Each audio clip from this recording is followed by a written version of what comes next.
안녕하세요. 성경이 우리 삶에 조금 더 가깝고 쉽게 재밌게 다가오는 시간, 소문난 성경교실과 함께하는 배본철 교수입니다.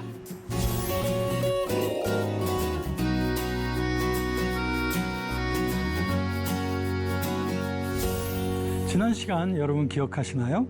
지난 시간은 성령 충만한 크리스찬이 세상을 살아가면서 또 교회 생활을 하면서 또 대인관계를 이룸에 있어서 무엇보다도 온전한 헌신의 영적 예배의 삶이 중요하고, 이를 통해서 우리의 삶 속에 열매가 나타나게 된다 하는 내용을 다루었습니다. 그래서 오늘은 여러분과 함께 사도 바울이 갖고 있었던 그 세계 선교의 비전에 대해서 우리 함께 나누도록 하겠습니다.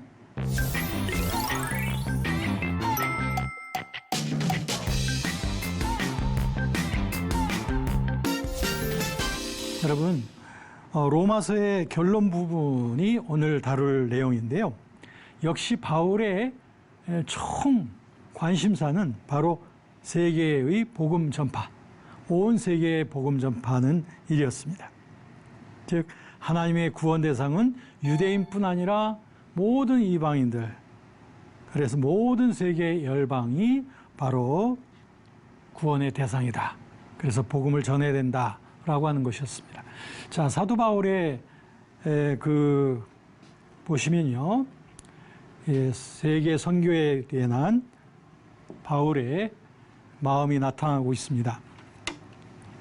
특별히 여러분, 로마서의 첫 장에서부터 사도 바울은 내가 복음을 부끄러워하지 아니하노니 이 복음은 모든 믿는 자에게 구원을 주시는 하나님의 능력이 됩니다 라고 로마서 1장 16절에 말씀하시면서 그야말로 복음 증거하는 삶이 성령 받은 크리스찬의 가장 궁극적인 목표다 라고 증거했는데, 바로 로마서의 마지막 장에서도 역시 바울은 바로 복음 증거에 대해서 굉장히 강조하고 있습니다. 특별히 첫 부분에서 예수 그리스도께서 얼마나 복음 증거에 대한 열정을 갖고 계셨는가 하는 것을 바울은 말하고 있습니다.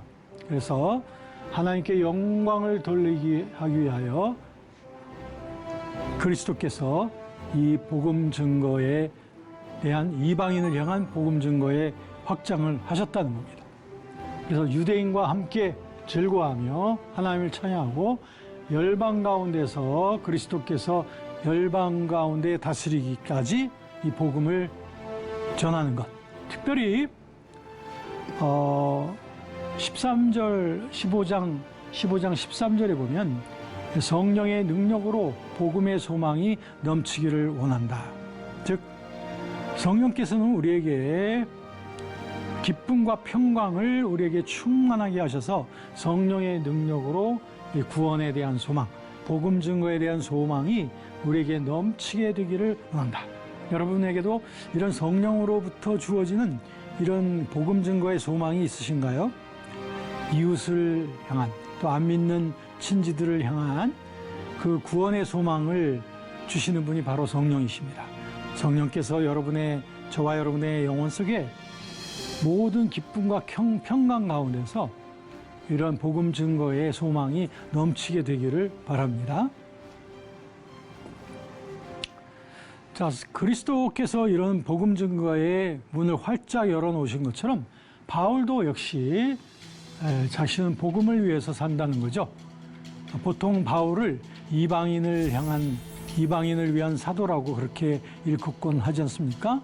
그래서 복음을 듣지 못한 이방인들에게 사도 바울은 복음 증거하여 하나님의 나라를 확장해가는 삶을 살았습니다. 그는 이렇게 담대하게 말합니다. 복음을 증거할 때 항상 표적과 기사의 능력이 나타나서, 그래서 성령의 능력으로 복음을 증거했다라고 말합니다. 고린도전서 2장 4절과 5절에도 보면 사도 바울이 똑같은 말씀을 하고 있어요. 거기에 보면 내 말과 내 전도하는 것이 사람의 말과 설득하는 말로 하는 것이 아니라 성령의 나타남과 능력으로 하여 너희 믿음이 사람에게 있지 아니하고 하나님에 있게 하려 하였노라 하면서 사도 바울은 복음을 증거할 때에 함께하는 그 놀라운 능력으로 복음을 전했다는 거죠. 사실 마가복음 16장 17절부터 18절까지 보면 초대교회 때에 복음을 전했던 그 크리스천들에게서 나타났던 그런 여러 가지 표적과 기사가 거기에 잘 나타나고 있습니다. 거기 몇 가지 좀 본다면 거기에 주 예수 그리스도의 이름을 믿는 자는 구원을 받을 것이고 믿지 않은 자는 정죄를 받을 것이다 라고 16절에 말씀하고 17절부터는 믿는 자들에게 이런 표적이 따르리니 하면서 사실은 이건 사도행전에 나타났던, 그러니까 초대교회에 나타났던 복음을 증거할 때 나타났던 이런 표적과 기사에 대해서 말하고 있는 것입니다. 그것이 성령의 능력으로 된 건데요. 거기에 보면 한 5가지 정도가 있는데 한 4가지로 요약이 됩니다. 첫 번째는 더러운 귀신들이 쫓겨나고 또 새 방언을 말하고 그 다음에 무슨 독을 마실지라도 해를 받지 아니하고 그리고 또한 뱀을 집으며 그리고 병든 사람에게 손을 얹으면 나을 것이다. 이렇게 한 5가지가 나오는데 이게 다 그 당시에 나타났던 표적과 기사예요.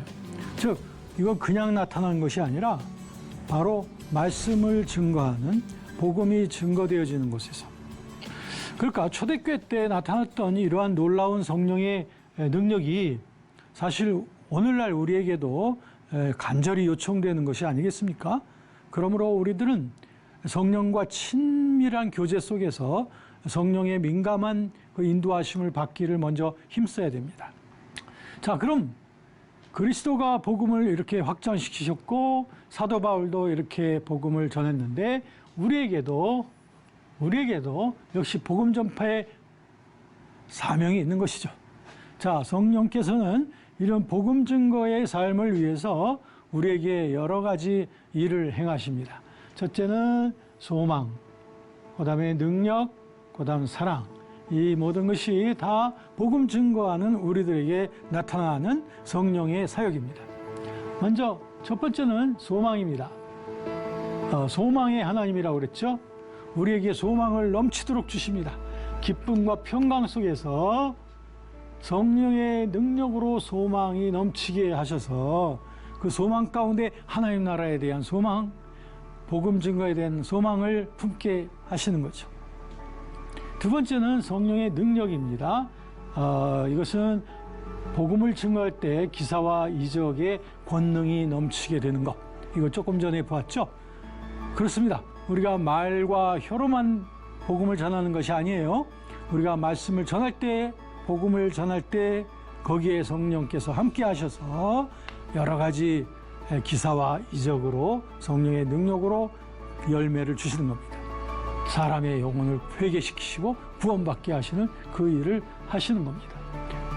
그래서 사도 바울은 이렇게 자신 있게 자기는 그리스도의 복음을 편만하게 전했을 때 이런 능력으로서 전했다. 저와 여러분의 사역 속에도 이러한 능력이 늘 넘치게 되기를 정말 원합니다. 세 번째는 성령의 사랑이에요.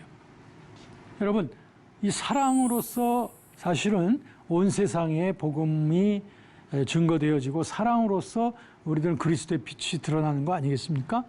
그래서 이 사랑 안에서 세계 선교가 완수되어지는, 그래서 서로 섬기고 섬기는 공동체, 그래서 이런 성령의 소망, 성령의 능력, 그리고 성령의 사랑, 성령의 사랑으로 말미암아 우리가 하나님 안에서 하나가 되어져 가는 세상, 이것이 바로 우리 성령 받은 우리가 복음을 증거함에 있어서 우리가 기대할 수 있는 성령께서 하시는 일들입니다. 여러분, 저는 이 로마서를 성령론 중심으로 로마서를 여러분하고 그동안 나누어 왔습니다. 1장부터 시작해서 마지막 장에 이르기까지 사실 성령의 개입을 우리가 제쳐놓고서는 설명할 수가 없을 만큼 사실 구원의 질서라고 하는 것은 죄인이 회개해서부터 의롭다함 받고 성화의 과정에 이르게 되는 모든 과정에 있어서 성령의 사역을 빼놓고는 설명이 되지 않는 거죠.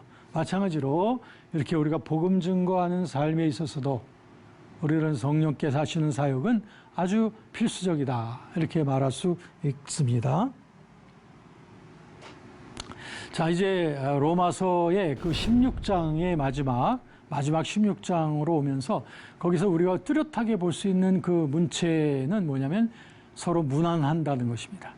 무난한다는 것은 뭐 요즘 말로 하면 서로 인사하면서 친하게 지내는 것을 그 무난한다는 것입니다.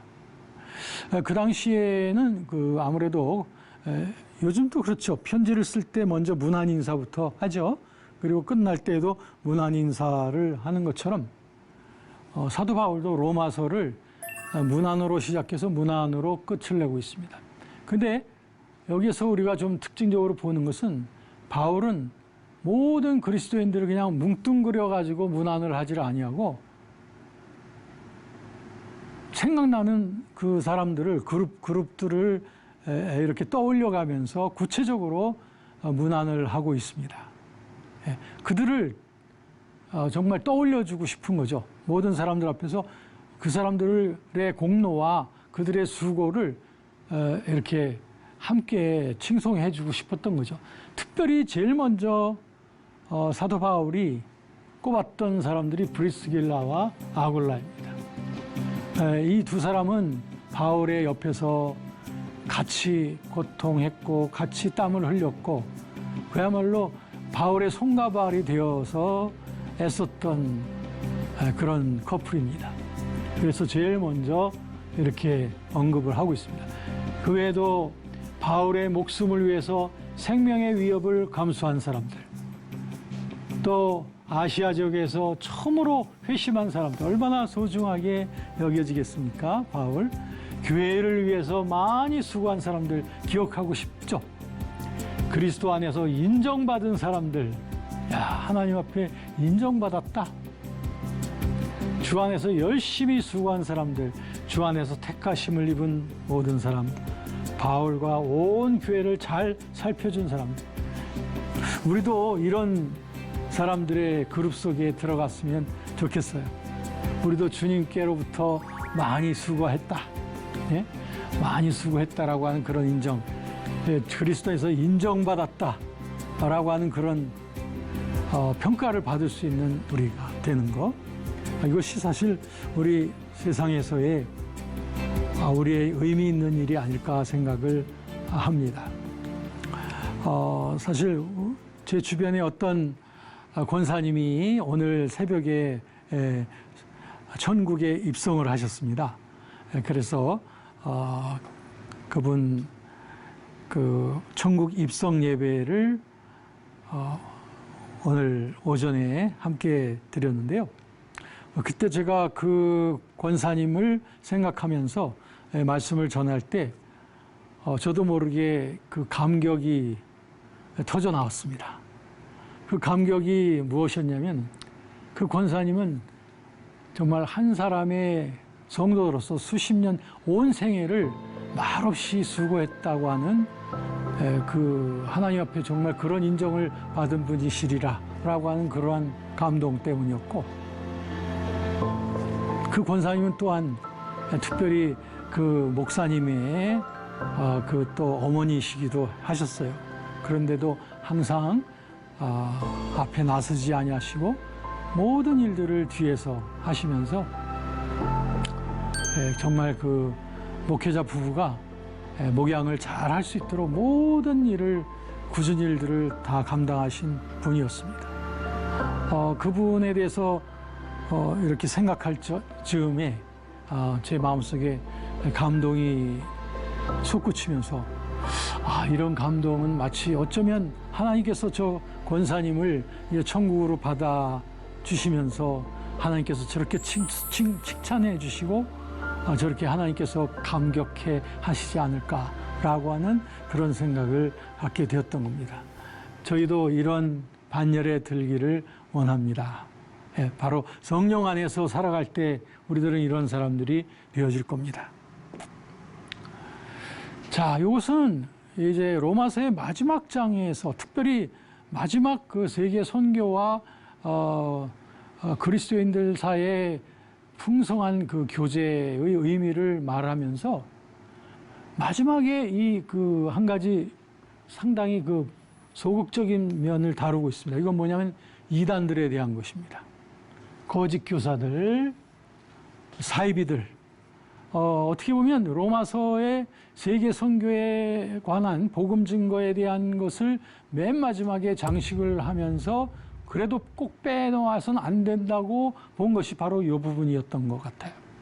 사실 이단이나 사이비 집단들의 문제는 이 보통 우리 교회에 상처를 주는 게 아닙니다. 이제 선교 지역들을 우리가 가보게 되면은 그동안 성도들이 피땀 흘려서 헌금한 돈으로 그것으로 선교지에 그 교회당들이 세워지고 그리고 거기에 이제 현지인 목회자들이 훈련을 받고 세워지곤 하는데 그런 그런 교회들을 이단들이 와가지고 다 물질 공세로서 다 채가는 거예요. 교회당도 접수하고 목회자들도 자기들의 목회자들로 만들어가고 이런 것들이 이단들이 하는 아주 굉장히 좋지 않은 그러한 일들이에요. 교회를 깨트리는 거죠. 교회의 담장을 다 허물어내는 것이 바로 이단들입니다. 그래서 바울은 이 부분을 분명하게 얘기를 하는 겁니다. 교회가 세계 선교를 완수하기 위해서는 교회가 계속 힘있게 확산되어지기 위해서는 이 이단들에 대한 문제가 분명하게 정리가 돼야 된다는 것이 바울의 확신이었던 거예요. 자, 이단들의 모습을 보십시오. 그들의 속성을 보십시오. 16절, 17절에 보면 이단들이 하는 그들의 행위가 여기에 잘 나오고 있습니다. 뭐냐면 그들은 교회 내에 들어와서 분쟁을 일으켜요. 분쟁을 일으키고요. 진리를 거치게 만들어요. 강당에서 나오는 그 목사님의 설교 말씀을 이상하게 비꼬기도 하죠. 그리고 그들은 그리스도를 섬기는 게 아니고요. 다만 자기들의 배만 섬기고 있습니다. 그래서 교회 내에서 아주 교활한 말과 아첨하는 말로, 그렇죠? 이단들이 교회 내에 들어올 때 얼마나 좋은 말들 합니까? 사람들 올려주고 띄워주고 하면서 아주 온갖 좋은 말들은 다 해요. 처음부터. 그러면서 순진한 사람들을 꿰어내는 것입니다. 이게 바로 이단들이 하는 일입니다. 그렇게 해서 그들의 결국 목적이 뭐냐? 그들의 목적은 깨트리는 거예요. 교회를 깨트리고 분열시키는 거예요. 그리고 결국에는 사람들을 이단 집단으로 끌고 가는 것. 그것이 그들의 목적입니다. 자기들의 배만 채우려고 하는 것입니다. 자, 그러면 우리들의 교회 생활 속에서 이 이단들을 어떻게 대처할 것이냐?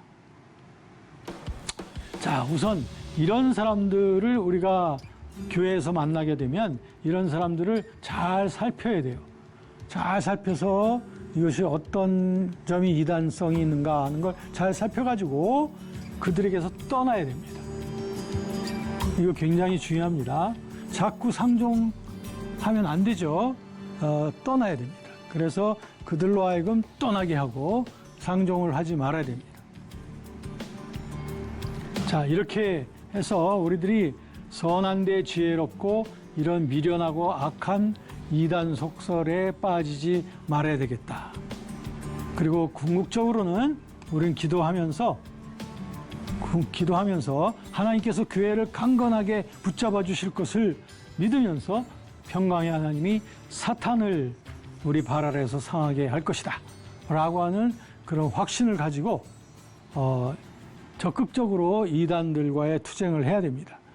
그들을 살피고 그들에게서 떠나게 하고 이러한 일들이 필요합니다. 특별히 선교 지역에서는 이단들이 그 국내에서 활동을 자기들의 정체가 이미 다 드러났기 때문에 그래서 국내에서 활동하기가 상당히 힘들기 때문에 선교 지역에 가서 이미 다들 우리 교회에서 만들어 놓은 그런 선교의 터전 속에 들어가서 그들을 미혹합니다. 근데 대부분 선교 지역에 있는 현지인 목회자들은 한국에서 온 이단들에 대한 분별력이 없습니다. 뭐가 이단인지 알지를 못해요. 그렇기 때문에 그 이단들이 돈으로 그들을 미혹하고 교회당을 지어준다고 하고 여러 가지 혜택을 준다고 할 때 많은 사람들이 거기에 미혹이 되어지는 것을 보게 됩니다. 그러니까 저와 여러분들은 복음을 증거하고 교회당도 세우고 사람들을 세우는 것도 선교에 있어서 매우 중요하지만 또한 오늘날 선교에 있어서 굉장히 우리가 꼭 책임지고 해야 될 중요한 것은 바로 이단의 문제를 정리해 갈 수 있어야만 건강한 선교지가 될 수가 있다라고 하는 것을 볼 수 있습니다. 자, 이제 이런 것을 다 정리하면서 마지막으로 우리 사도 바울은 하나님께 모든 영광을 돌리고 있습니다. 그 영광을 돌리되 예수 그리스도가 오랫동안 감춰졌던 비밀이었다 이거죠.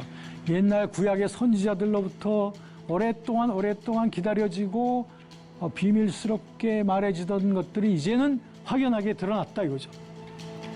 영세전부터 감춰졌었다가 이제는 완전히 드러나신 예수 그리스도. 그 예수 그리스도 그 복음으로 모든 민족을 믿고 또 순종하게 하실 하나님이시다. 그 하나님께 영광을 돌리다. 이거 종말론적인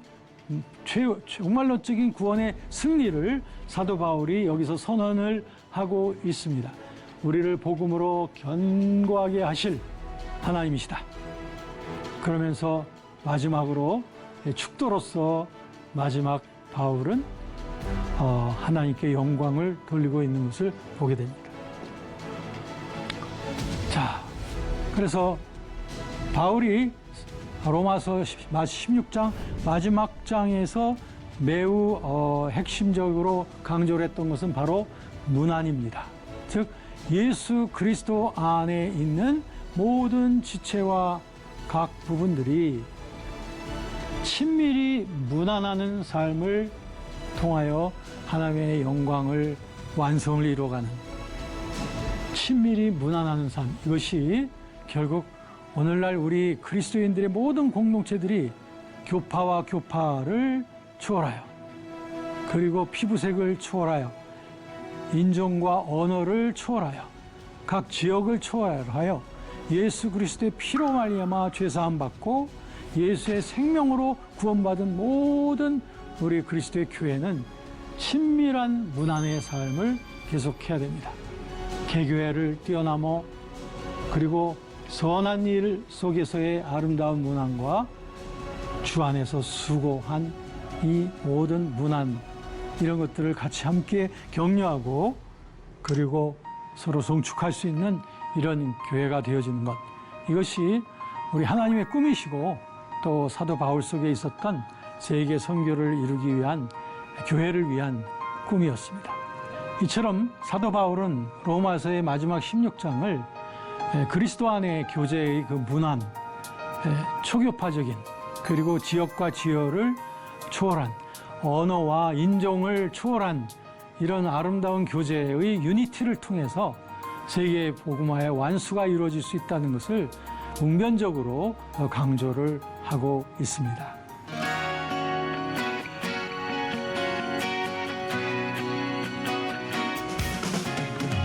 여러분 수고하셨습니다. 이렇게 해서 제가 로마서를 중심으로 로마서 성령론으로 준비한 모든 수업 여러분과 함께 나눴습니다. 여러분들에게도 분명히 유익한 시간이 되셨으리라고 믿습니다. 이제 저는 여기서 인사드리겠습니다.